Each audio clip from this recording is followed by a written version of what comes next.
Well, it only took her 2 months, but Kamala Harris just completed her first ever solo sit-down interview, and it was an utter calamity. Watching the interview, I felt like I'd been slapped across the face. I am personally offended that a candidate for President of the United States, someone one heartbeat away from the presidency, can't form a coherent sentence about how she's going to make Americans' lives better. Now, the interview was not on a national station, it was on a local ABC affiliate in Philadelphia, and they dropped it on a Friday night when everybody was out. Dropping her first solo interview on a Friday night on a local station tells me they do not have much confidence in Kamala Harris. She basically just parroted her same talking points from the debate. Now, for this interview, at least she didn't have Mr. Jazz Hands Tim Walz sitting next to her chaperoning. At least the interview wasn't in a dark, dingy diner. She looked like she was being interrogated on an episode of Homeland. Now, you guys know I call it like I see it on both sides of the aisle, and Trump, he's had some clunker interviews before, but at least the guy is doing interviews almost every single day. Let me put things in perspective. Joe Biden dropped out of the race on July 21st. That was 54 days ago. It took Kamala Harris 54 days to do a sit-down, 10-minute interview on a local ABC affiliate in Philadelphia.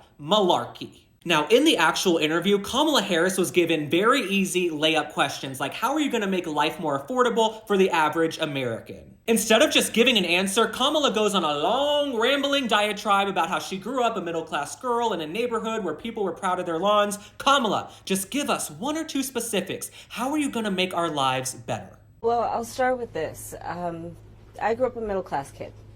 My mother raised my sister and me. She worked very hard. She was able to finally save up enough money to buy our first house when I was a teenager.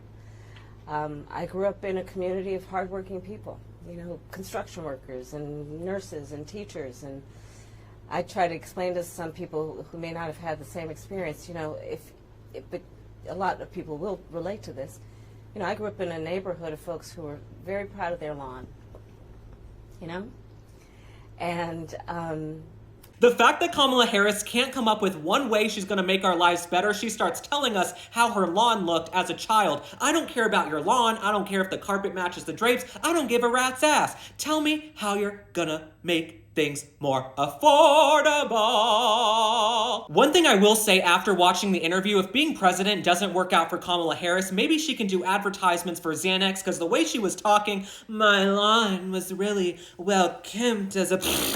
Now, you know the interview was really bad because Barack Obama just sent out a fundraising email on Kamala Harris's behalf. It says Kamala's campaign isn't funded by billionaires or special interests. It's powered by folks like you. Saying she's not funded by billionaires and special interests is like saying I'm a natural blonde. Malarkey! Now, Kamala's team, they're gonna say they prepped her. She was prepared for the interview. One thing I can tell you she absolutely did not do before the interview was take a breathalyzer.